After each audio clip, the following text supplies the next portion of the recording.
रामविलास पासवान जी ने आज से लगभग 20 साल पहले एलजेपी का विधानसभा में अब तक का सर्वश्रेष्ठ प्रदर्शन 29 सीटें जीत कर आते हैं। रामविलास जी की शर्त, जो पार्टी एक मुस्लिम को मुख्यमंत्री बनाएगी मैं उसके साथ जाऊंगा। 20 साल इतिहास करवट लेता है। चिराग पासवान की पार्टी है जिसमें पार्टी के नाम में रामविलास जी का शब्द है। 29 टिकट बांटते हैं और सिर्फ एक मुस्लिम को टिकट देते हैं, कलीमुद्दीन जी को। वजह बताइए। मैंने हमेशा इस बात को स्पष्ट रखा है कि मेरे लिए विनेबिलिटी एक फैक्टर है। अगर विनेबिलिटी फैक्टर है तो फिर रिप्रेजेंटेशन कैसे मिलेगा? आपने सीमांचल पर और सीटों के लिए संघर्ष किया या नित्यानंद राय मनाने आए और मान गए? नित्यानंद जी से मुलाकात जो रही वो अच्छी रही, बिना किसी टेंशन के, जो कि मैं सुर्खियों में देखता था कि चिराग नाराज है, चिराग की नाराजगी चल रही है। नाराजगी तो थी चिराग बाबू। आपके पिता लंबे समय तक जिस आवास में रहे आपको खाली करना पड़ा। आपने बहुत व्यथित होकर इंटरव्यू दिया था। आपने बताया था कि मेरे पिता की तस्वीर के ऊपर जूते चप्पल रखे गए थे। ये ऑन रिकॉर्ड है आपका इंटरव्यू।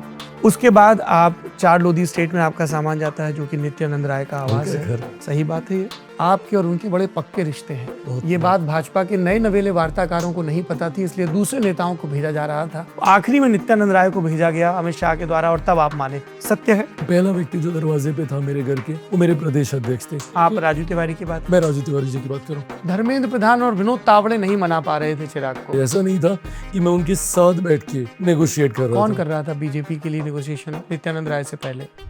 आपने अभी राजू तिवारी जी का जिक्र किया। चिराग पासवान एक लंबे समय से एक नारा दे रहे हैं, बिहार फर्स्ट, बिहारी फर्स्ट। 29 आपके प्रत्याशी हैं, उसमें 3 प्रत्याशियों के मैं नाम ले रहा हूं। पहले हैं आपके प्रदेश अध्यक्ष राजू तिवारी। मुकदमों की एक लंबी फेहरिस्त है जिसमें 302 यानी कि कत्ल और 307 यानी कत्ल की कोशिश। लोग ये सवाल पूछ रहे हैं कि क्या इन बाहुबलियों के दम पे चिराग पासवान बिहार फर्स्ट, बिहारी फर्स्ट करेंगे? मैं ये मानता हूँ कि कोई गलत काम इनके द्वारा नहीं हुआ है, ये मेरा विश्वास है। बाहुबलियों से परहेज नहीं है। इनको अगर आप बोलेंगे तो मैं नहीं मानूंगा, भले ही मुकदमों की एक लंबी लिस्ट हो। मुकदमे तय होने दीजिए, मैं खुद ही मैं बोलूंगा आपको। चिराग पासवान दोनों तरफ अपने रिश्ते दुरुस्त रखते हैं। कभी भी आप चिराग पासवान को तेजस्वी यादव की तीखी आलोचना करते हुए नहीं पाएंगे। Is that true? मैंने हमेशा मर्यादित शब्दों में ही हर किसी की आलोचना की। IRCTC घोटाले में उन पर और उनके पिता पर इल्जाम तय होने के बारे में आपकी क्या राय है? बिल्कुल, अब तो जब उनके क्या आपको लगता है कि तेजस्वी यादव भ्रष्टाचारी हैं? मैं बिल्कुल मानता हूँ, क्यों नहीं है। आरोप तो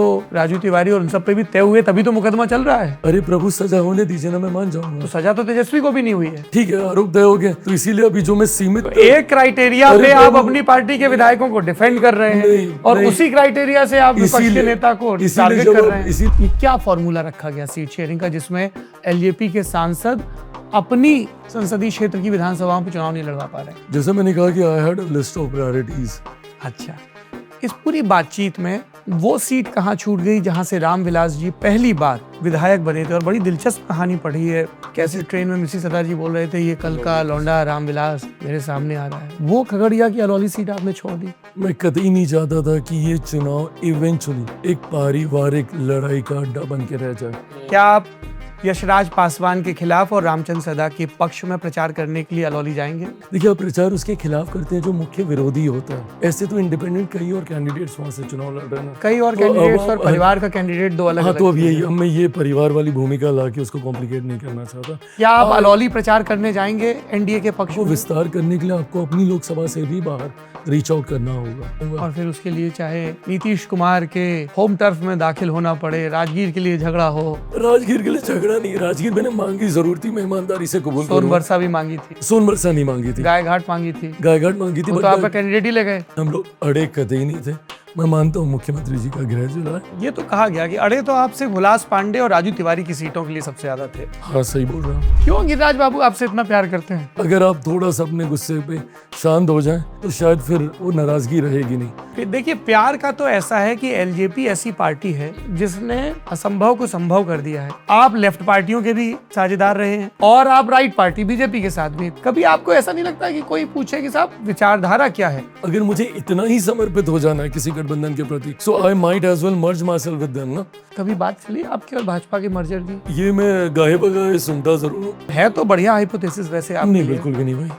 मैं कौन सीएम नहीं बनना चाहता? आपके पिता तो चाहते थे। मैं क्या आपके पिता तो चाहते थे ये। मैं इस बार का बिहार विधानसभा का चुनाव लड़ना चाहता था जी। और अगर समय रहता, am I giving you cues to all your next question? अगर प्लीज कंटिन्यू। अगर समय किसने रोका?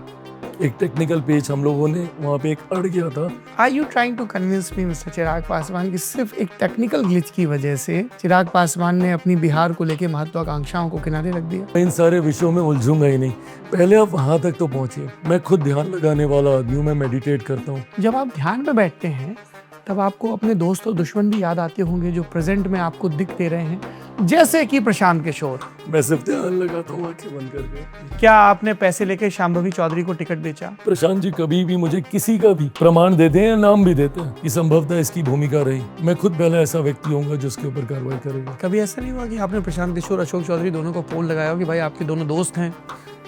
यही करना लगी रही है। पिछली बार का एक हैशटैग है जो वायरल हो रहा है, असंभव नीतीश। उस वक्त ऐसा हैशटैग बन गया था क्या? जी जी, आपने बाकायदा उस हैशटैग के साथ ट्वीट भी किए थे। किए थे। अब क्या लग रहा है, संभव नीतीश? उन 5 सालों में जिस तरीके से मुख्यमंत्री जी ने जंगल राज से बिहार को निकालकर, और ये क्षमता शायद उन्हीं में ही थी और आज भी ये अनुभव उन्हीं में ही है। और ये जो जंगल बिहार राज को- आपके हिसाब से कब से कब तक था? 90 का वो पूरा दशक 2005 तक। जिसमें आपके पिता भी हिस्सेदार थे। कौन से आपके पिता जनता दल की राजनीति कर रहे थे 1990 से 95 तक। मैं इस बात को मैं स्वीकार करता हूँ। तो अगर एनडीए सत्ता में आती है और सरकार बनती है तो एलजेपी क्या डिप्टी सीएम की पोस्ट मांगेगी?